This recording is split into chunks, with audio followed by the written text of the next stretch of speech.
Well friends, all right. तो हम लोग ने क्वेश्चन किया था, लास्ट वाला क्वेश्चन जो हम किया था, मैं एक बार और उसको आप लोग को बता देता हूँ। जैसे we are doing with, let me tell you, we are doing 9.3 circles questions, ठीक है। तो ये question number, I think this is question number, let me see, this is question number 9। This is question number 9। This is very easy question. यहाँ पे आपको दो circle दिए हुए हैं, इस टाइप का कुछ टिपिकल फिगर दिया हुआ है जो कि आपको देखने में हो सकता है you might find that it is very tough, but this is a question very easy. We need to just find कि angle 1 is equal to angle 4, angle 1 is equal to angle 4 हमको प्रूफ करना है। देखिए इसमें segment वाला जो part रहता है that has to be taken care of, कि आप कौन से सेगमेंट में, आपको देखते ही ये पता चल जाना चाहिए कि हम कौन से सेगमेंट ले रहे हैं। अब जैसे ये वाला सर्कल मैं अगर लूंगा पहला वाला, तो उसमें angle 1 is equal to angle 2।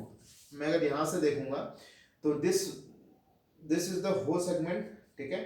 तो और angle 2 is equal to angle 1, right. And if I will see from this part, angle 4 will be equal to angle 3, ठीक है, same segment, but angle 2 is equal to angle 3। Why? Because these are vertically opposite angle, therefore from 1 and 2 angle 1 is equal to angle 4। ये question आ सकता है, ठीक है। This can be the part of your examination, right. Now इसके बाद question number 8।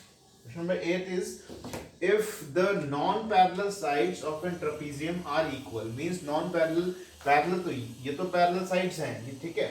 These are the non-parallel sides. These are also equal, means this side is equal to this side. We need to prove that this is a cyclic quadrilateral, right? Question में क्या है? Prove that it is a cyclic, ठीक है। कि ये जो है मतलब सिंपल, एंगल 4 प्लस एंगल 3 को क्या प्रूफ करना है, it is equal to 180 degree. जहां पे साइक्लिक प्रूफ करने का है, साइक्लिक का मतलब क्या होता है, सर्कल, ठीक है। ये सर्कल के अंदर है, मतलब ये this is the means of circle, ठीक है। अगर हम ये उसमें प्रूफ करते हैं कि angle 4 plus angle 3 is equal to 180 degree, then we can easily say that is in cyclic. तो बहुत सारी बुक्स में अलग अलग वे में किया हुआ है, यहाँ से 90 डिग्री का लिया हुआ है, फिर कोई जगह किया हुआ है, बट मैं आपको एक बहुत ही इजी मेथड से इसको बता देता हूँ। जैसे हम इसमें लिख सकते हैं angle 1 plus angle 2 is equal to 180 degree, means linear pair. यहाँ पे हम इसको लीनियर पेयर हम इसको लिख सकते हैं, but angle 2 is equal to angle 3, but angle 2 is equal to angle 3। Why? Because isosceles triangle, ठीक है। अब कैसा है ये मैं आपको बता देता हूं। जैसे ये साइड अगर इस साइड के इक्वल है ना, अगर ये साइड, हाँ ये हमने कंस्ट्रक्शन किया हुआ है कि ये साइड इज पैरेलल टू ये साइड, ठीक है। तो अगर ये साइड अगर इसके इक्वल है और ये साइड इसके इक्वल, तो ये साइड भी आपकी इसके इक्वल होगा, therefore angle 2 will be equal to angle 3, ठीक है। तो जहां पे एंगल 2 है, here we will write angle 3 equal to 180 degree, but angle 1 is equal to angle 4। क्यों? by कंस्ट्रक्शन, जो हमने कंस्ट्रक्शन किया हुआ है, इस लाइन को इसके पैरेलल किया हुआ है, तो ये क्या बन गया आपका, एक पैरेललोग्राम बन गया।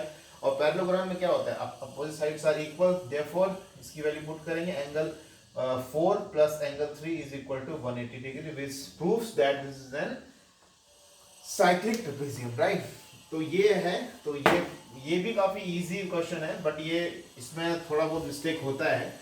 मैं एक बार इसको आपको फिर से बता देता हूँ कि इसमें क्या क्या स्टेप रहे हैं हमारे। देखिए हमको ये प्रूफ करना है कि angle 4 plus angle 3 is equal to 180 degree, ये हमको प्रूफ करना है, ठीक है। टू प्रूफ ये है, ये हमने कंस्ट्रक्शन किया है, ये वाला BO मान लो उसको, ठीक है।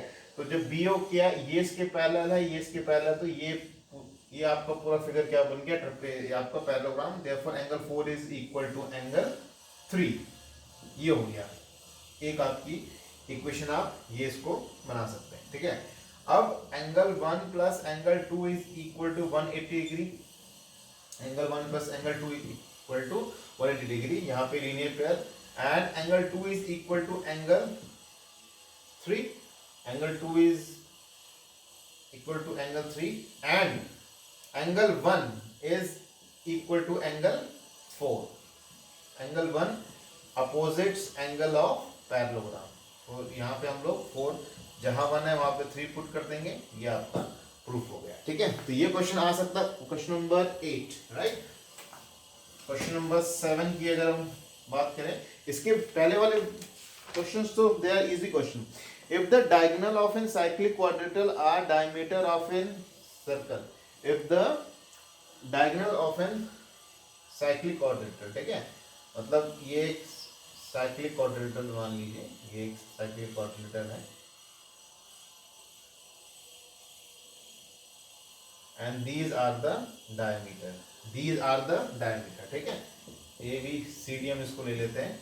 ये क्वेश्चन आ सकता है, this can be the particular and prove that it is a rectangle. तो हमको ये प्रूफ करना है कि that it is a rectangle. देखिए बहुत इजी है, ये अगर डायमीटर है, ये अगर डायमीटर है, there is no doubt that this angle will be 90 degree. क्यों?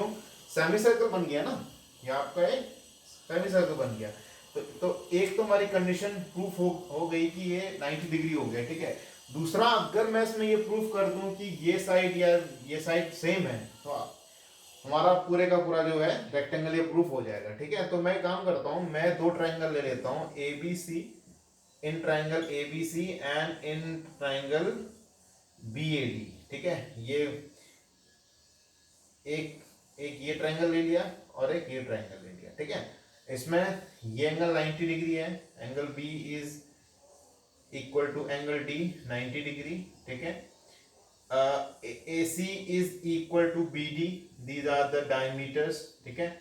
and AB is equal to AB, common, ये आपका आ गया कॉमन। मैंने कुछ नहीं किया है, दिस इज वेरी इजी, मैंने कुछ नहीं किया है, मैंने दो ट्रायंगल ले लिए, दोनों को मैंने कॉमन प्रूफ कर दिया। कॉमन प्रूफ करने के बाद हमारा क्या आ गया, this side AB and AB and DC, right, AB and DC, these are the, मतलब ये साइड्स आपकी सेम आ गई, तो ये आपका क्या हो गया, सीपीसीटी से भी आप इसको कर सकते हैं, ठीक है। अगर ये साइड अगर ये आपका 90 है, ये आपका 90 है, सो बाय सीपीसीटी आप ये बोल सकते हैं कि ये side A B and B C they are same, या ये side A B and D C they are same, therefore it is an rectangle, ठीक है। तो उसमें करना आपको कुछ नहीं है, 90 तो आपका आ ही गया, ठीक है, 90 डिग्री आपका आ गया। दो ट्रायंगल को कॉमन लेके आप साइड्स को भी आप सेम करेंगे, प्रूफ करेंगे, तो it will be an rectangle, ठीक है। तो ये आपका क्वेश्चन नंबर, आपके सारे जो इंपॉर्टेंट क्वेश्चंस थे दैट वी हैव डन, ठीक है। फिर इसके बाद जो क्वेश्चन आपके आते हैं फ्रॉम क्वेश्चन नंबर 1 to 6, ठीक है। 1 to 6 it's totally based upon your, it's totally based कि आपका जो कॉन्सेप्ट है सेगमेंट को लेके, सेगमेंट और आपके आर्क को लेके या फिर रेडियस को लेके, वो कैसा है। देखिए मैं आपको कुछ चीजें आप यहाँ बता देता हूँ कि सेगमेंट क्या होता है, वो सब क्या होता है। जैसे ये कोई सर्कल है, ठीक है, ये कोई सर्कल है, इसको बोलते हैं सेंटर, ठीक है। ये आपका रेडियस, ये डायमीटर, ये आपका कोई भी कॉर्ड, ये आपकी होती है आर्क, ठीक है। और ये आर्क ऐसे, ठीक है, ये आपको I think I have told you, ठीक है। अगर मैं इसी आर्क से एक और यहाँ पे ऐसे बना दूं, ठीक है, तो ये एंगल और ये angle, this is called angle in A same segment. मतलब कहने मतलब है कि ये सेगमेंट है ना, एक ये पूरी सेगमेंट है, इसको मान लो आप मेजर सेगमेंट, ठीक है। तो इस सेगमेंट में अगर दो एंगल हैं, तो ये एंगल आपके, इसके एंगल, ये एंगल, इसके एंगल, ये एंगल, इसके एंगल, ये दोनों एंगल आपके क्या होंगे, सेम होंगे। ये होता है angle in a segment are equal. Simple, अगर दो ऐसा दिया है आपको, ऐसे दिया है, तो ये एंगल और ये एंगल आपका क्या होगा, सेम होगा, ठीक है। और ये क्वेश्चन आते हैं क्वेश्चन नंबर 1 to 5 जो है वो आपके इसी पैटर्न पे है। नेक्स्ट वाली वीडियो में हम पांचों के पांचों क्वेश्चन कर लेंगे, तो 9.3 आपकी जो कंप्लीट हो जाएगी। लास्ट के जो 5-6 क्वेश्चन हैं, they are very very important, very very, just mug up them, at least उसमें से दो क्वेश्चन आप मान के चलिए, that will be the part of your examination, ठीक है। ठीक है, तो उसके पहले के जो क्वेश्चन हैं, question number 1 to 5, that will be doing, ठीक है। और इसके अलावा अगर कोई भी डाउट आता है, you can contact me 9521460239। Fine, thank you.